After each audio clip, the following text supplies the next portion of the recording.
Ladies and gentlemen, discipline is not about punishing yourself. It is about honoring your future.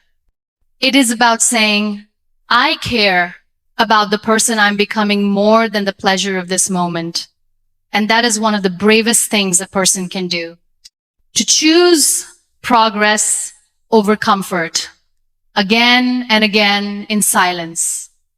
When you face discomfort and walk through it, instead of running away, something beautiful happens. You stop fearing effort. You stop fearing pain. And suddenly the habits that once felt impossible begin to feel like a part of your identity. That's the gift discomfort gives. It stretches your soul just wide enough for greatness to enter. Start small, but stay relentless. In a world that glorifies massive overnight success, we forget that every mountain is climbed step by step. We want the transformation, but we forget about the small, consistent steps that get us there. Starting small is not a weakness. It is wisdom. It is how real change happens, not through force, but through persistence. Not through grand gestures, but through quiet discipline. There is power in showing up every day, even if it's just for 5 minutes. There is magic in doing the small thing again and again until it becomes effortless. And those small things, drinking water, making your bed, writing your thoughts, stretching your body, they're not meaningless. They're the roots from which everything else grows. They are your daily proof that change is possible. But staying relentless doesn't mean you never stumble. It means you never stop. It means that even on the days when you fall, you rise without shame. You continue not because it's easy, but because you've promised yourself that you will. The world may not notice your effort, but your soul does. And with every repetition, you become stronger than your doubts. Habits are not built in inspiration. They are built in repetition. They are built in the moments you don't feel like trying, but do it anyway. So start small, not because you're afraid of doing more, but because you understand the power of building deep foundations that can never be shaken. Your environment shapes your execution. We often blame our failures on lack of willpower, but rarely do we question the spaces we live in.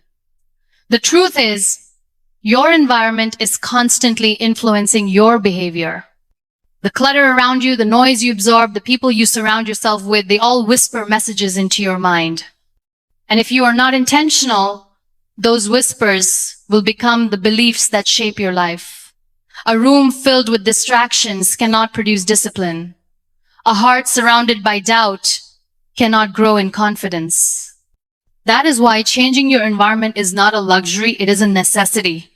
Clean your space, turn off the noise, distance yourself from the chaos. Let your surroundings breathe the same peace you are trying to build inside of you. Let every corner of your life echo your commitment to growth. Sometimes changing your environment means walking away from people you love.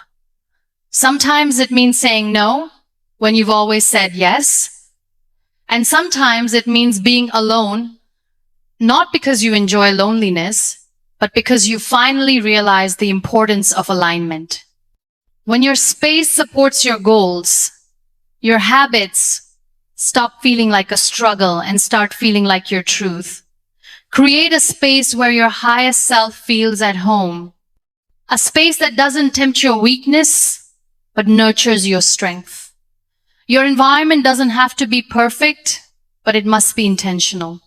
Because your habits are not just formed in your mind, they are shaped in the spaces where you live, work, breathe, and dream. Habits are hard before they become healing. The beginning of any habit feels like friction. It doesn't fit. It feels foreign. You start something new and it doesn't bring comfort. It brings discomfort, tension, resistance. And that's the part where most people give up, not realizing that the very friction they're feeling is the first sign of transformation. You are not failing, you are adjusting. And adjustment takes time. It's not easy to replace a behavior that has been soothing your pain for years. It's not easy to walk away from what feels familiar, even if it is destructive. But the truth is, the healing you are searching for lies on the other side of that habit you're resisting. The first few days will feel like a burden. The first few weeks may even feel like betrayal, but eventually it becomes your peace. There's a moment when the habit you once hated becomes the ritual that grounds you. The morning walk that once felt pointless becomes your quiet meditation. The journaling that once felt awkward becomes your safe space. The silence that once scared you becomes your clarity. That is the healing power of habits. They don't just change what you do, they restore who you are. Healing doesn't come wrapped in soft blankets. Sometimes it comes in routines, boundaries, and decisions that feel hard, but they are saving you slowly. They are teaching you how to show up for yourself even when nothing feels okay. That is the quiet healing. Most people never talk about the healing that comes through habit. Not through miracles. You are stronger than your excuses. Excuses will come dressed in comfort. They will sound like, I'm too tired. I'll start tomorrow. It's just one day. But behind every excuse is a fear. The fear of change, the fear of failure, the fear of not being enough. And the only way to silence those excuses is to choose action over emotion. Again and again.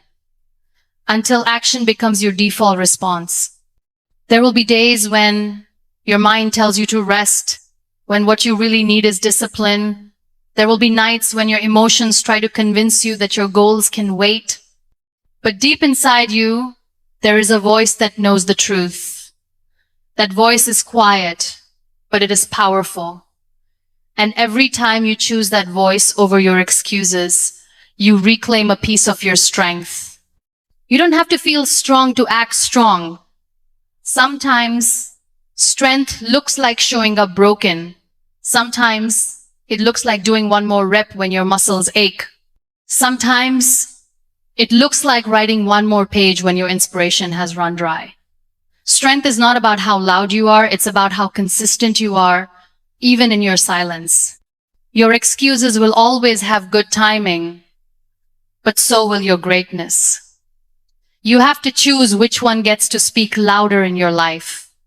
And when you do, you'll realize you were never too weak to build good habits. You were simply too kind to your excuses and too quiet about your strength. At the end of the day, when you stop negotiating with your limitations and start commanding your transformation, developing good habits is not about being perfect. It's about being persistent. It's about making a silent promise to yourself every morning that you will try again, no matter how many times you've failed. Because the moment you force yourself to rise above your excuses is the moment your life begins to change. Not in a loud, dramatic way, but in quiet, powerful shifts that reshape your days, your choices, your identity. You are not meant to stay stuck in cycles that break your spirit. You are not born to live in hesitation, ruled by fleeting emotions. You are born to build, to rise, to choose differently.